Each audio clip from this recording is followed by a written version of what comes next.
Hola, mi nombre es Miguel Ángel Parada Cañón, estudiante de Ingeniería de Sistemas en la UNAD. El día de hoy voy a hacer una explicación acerca de un ejercicio de física general que está relacionado con las leyes de la conservación de la energía. Para esto primero hicimos un experimento y preparamos ciertos materiales. Una pelota de una masa, una masa variable. En este caso pues yo utilizo una pelota de tenis. Un metro, una cinta métrica, que esto va a ayudarnos a determinar las diferentes alturas por las cuales va a pasar, los diferentes puntos de altura por los cuales va a pasar nuestra pelota, una balanza para pesar nuestra pelotica y determinar cuál es su masa, la cinta de mascarar, que como decía, era para subrayar cuáles eran los puntos específicos por los cuales va a pasar nuestra pelota, y una aplicación que nos ayuda para cambiar la velocidad del video y tratar de obtener los tiempos por los cuales la pelota estuvo en contacto con X punto de altura. Bueno, inicié pesando pelotica de tenis, en este caso pesaba 61 gramos, que la conversión a kilogramos sería 0,061 kilogramos. Luego, pues cada uno de los estudiantes, en este caso yo seleccioné la letra E y utilicé estas alturas para determinar esos puntos por los cuales iba a pasar nuestra pelota. Ahora bien, ya se hizo el experimento. En este video, debajo en la descripción, les voy a dejar el enlace al short donde grabé los diferentes, eh, donde grabé el experimento con los diferentes intentos. En realidad se hicieron 5 intentos y bueno, estos 5 intentos se grabaron de manera continua. Entonces, ¿qué es lo que sucede? Pues que tenemos tiempos diferentes para cada uno de los lanzamientos. Lo que yo hice fue indagar en el video que había realizado anteriormente y empecé a determinar en qué puntos es que la pelota empezó a tener contacto con cada una de las alturas. ¿Sí? Entonces, inicié lanzando la pelota desde la posición de 1,9 metros, esta pasó por una posición de 1,3 metros y terminó en contacto con el suelo en una posición de 0 metros. ¿Sí? Entonces, ¿aquí qué ocurre? Pues como les mencioné, hice 5 lanzamientos o 5 intentos de ese experimento y pues los marqué aquí.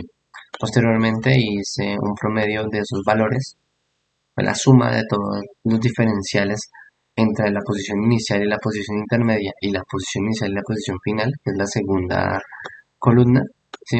Y determiné el promedio de estos valores. Con estos tiempos, básicamente, ¿qué hice? Determinar la velocidad en la que se encontraba la pelotica en ciertos puntos. Como yo inicialmente no imprimí ninguna fuerza, eh, ni ninguna velocidad inicial sobre la pelotica, esto quiere decir que la velocidad inicial fue cero, ¿sí? Cuando pasó la pelotica, o bueno, cuando la pelotica inició en la altura de 1,9 metros. Luego, eh, en la velocidad, ¿cuál fue la velocidad de la pelotica cuando estaba en contacto con la altura de 1,3 metros? Lo que hice fue multiplicar la gravedad, suponiendo que no había ninguna otra fuerza interactuando allí, ¿cierto? Y que la resistencia al aire era totalmente despreciable. Y esto me dio un total de 3,14 metros sobre segundo. Luego hice esto mismo para la velocidad final y entonces me dio 7 metros sobre segundo, aproximadamente. Teniendo ya los cálculos de la velocidad, pues ya podemos partir a hallar la energía cinética de nuestra pelotica en los diferentes puntos. Esto es porque ya contamos con la velocidad. Tenemos la masa, tenemos la velocidad, ahora pasamos a hacer los cálculos. Entendemos que la energía cinética inicia en cero, ¿cierto? En nuestro punto inicial, luego está aumentando cada vez que la velocidad fue también aumentando en esa caída. Entonces acá fueron 0,3 joules y finalizó con una energía cinética de 1,5 joules. ¿Qué podemos aquí entender? Eh, bueno, que a medida de que la pelota cae, la energía cinética va a variar de acuerdo a la velocidad de la pelota en X o Y punto. ¿Sí? Ahora, vamos a realizar los cálculos de la energía potencial experimental y para esto pues determinamos primero la masa de nuestro objeto, que ya dijimos que era 0,061 kilogramos. La gravedad de la constante de la gravedad, que siempre es la misma, 9,81 metros sobre segundo al cuadrado, y el único punto de referencia que cambia es la altura. Entonces, aquí multiplicaríamos masa por gravedad por altura. ¿Sí? Entonces acá tenemos 1,9 metros iniciales, por ende la energía potencial inició siendo mayor a cero, que fue 1,137 joules. Luego, en el punto medio, se fue perdiendo esa energía potencial y se fue transformando en energía cinética. Y entonces, eh, para este caso particular, decimos que fue 0,781 joules. Ya cuando tiene contacto con el suelo, se pierde toda la energía potencial, haciendo que sea 0 joules. Entonces, como pueden notar, hay una relación entre estas dos energías. La energía cinética inicia siendo cero desde el punto más alto. La energía potencial termina siendo cero cuando tiene contacto con el suelo. Y bueno, ahora después de hallar la energía cinética y potencial gravitatoria, lo que hacemos es la suma de ellas dos para determinar la energía mecánica total. Entonces, ¿qué hicimos? Solo la suma. Entonces aquí ya podemos empezar a realizar un análisis de los resultados. Como pueden ver, eh, en un, en un ambiente que está en un ambiente que está predispuesto, donde no influyen otras fuerzas, sino que identificamos que solo la ley de la constante gravitacional es la única fuerza que actúa sobre nuestro objeto, diríamos que la energía mecánica es constante y nunca se pierde. Dado que nuestro experimento se hizo en casa, pues se pueden tener en cuenta varios aspectos que hicieron que se perdiera esa energía. En este caso, una de esas probabilidades sea la resistencia con el aire de esa pelotica, ¿sí? O alguna otra fuerza que está haciendo que se pierda esa energía. Porque en realidad, si estamos hablando de conservar la energía siempre debería ser la misma, ¿sí? Ahora bien, dado que igual hay pérdidas, no son tan significativas. Hay unas pequeñas variaciones y son relativamente pequeñas, pero que puede reflejar el comportamiento idealizado de este experimento, en el que la pelota se deja caer libremente. Aunque las pérdidas como la resistencia del aire podrían estar contribuyendo a estas diferencias, ¿sí? Como lo había mencionado antes. Ahora, como último punto, pues básicamente utilicé Google Colab y utilicé una plantilla, un trabajo previamente realizado por la universidad para pues determinar cuál era el error porcentual entre los valores experimentales y teóricos. Para este caso, pues eh, aquí ingresé los valores y esto me dio primero eh, que la energía se conserva según el cálculo teórico.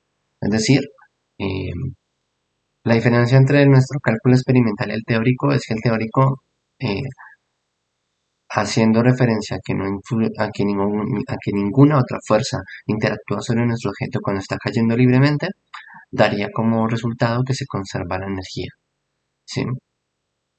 Y en este caso particular podemos ver que hay un error relativo en la velocidad entre la experimental y la teórica, que es de 8,44%. Como no es mayor al 10%, pues nuestro cálculo eh, milagrosamente se salvó de ser repetido el experimento. Y esto es porque si excede el 10% quiere decir que hubo un error en los cálculos o un error al realizar el experimento y por ende toca repetirlo. Ahora, responderé algunas preguntas. Y es, ¿qué sucede con la energía cinética y potencial a medida que el objeto se deja caer? Como bien saben, la energía potencial es mucho mayor cuando el objeto se encuentra en el punto inicial. La energía cinética es nula. A medida que nuestro objeto cae, la energía cinética va a aumentar y la potencial va a disminuir, ¿sí? Entonces, y esto es porque la energía potencial se convierte en energía cinética conforme el objeto va descendiendo. Entonces, si pudimos ver ahorita la energía mecánica total y la suma de ambas, se tiene que mantener constante. Entonces, si no hay fricción ni alguna otra fuerza externa, se mantendría este cálculo. Ahora, ¿qué factores son importantes a considerar cuando hablamos de energía cinética y potencial en un sistema? y cómo se relacionan entre sí.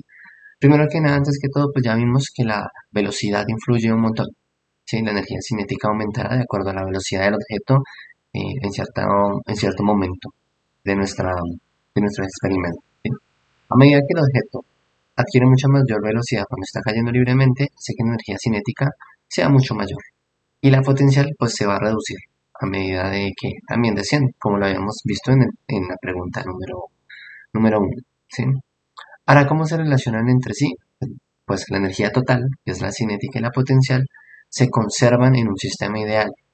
Si a medida que la energía potencial disminuye por el hecho de caer, la energía cinética aumentaría, dado que la velocidad, ¿cierto?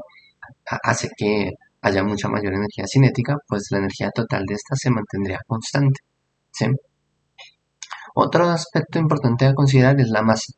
¿Sí? La masa va a influir mucho porque pues eh, no es lo mismo que, no sé, un lápiz esté cayendo eh, del cielo, por ejemplo, a que esté cayendo una roca, ¿sí? Entonces, la masa va a influir mucho porque pues va a adquirir mucha más energía de acuerdo a la masa. La gravedad, en este caso, porque es un experimento de caída libre, también va a influir, y sobre todo la altura también va a influir un montón. Entonces, cada vez que es una altura mayor, pues la energía cinética va a ser mucho mayor porque el desplazamiento fue mucho mayor y el objeto adquirió una velocidad mucho más alta cada vez que la altura es mayor. ¿Sí? Mm. Y bueno, la última pregunta es, ¿de qué manera influiría en la conservación de la energía si hacemos implicación de una velocidad inicial que no es nula? Entonces, ¿qué va a ocurrir? Pues básicamente, en nuestro experimento que realizamos no se aplicó una velocidad inicial, siempre fue cero. Pero, si se aplicara una velocidad inicial no nula, la energía total del sistema sería más grande, ¿sí? Aumentaría. Pero no dañaría ni violaría la ley de la conservación de la energía porque teóricamente debería seguir siendo lo mismo, ¿sí?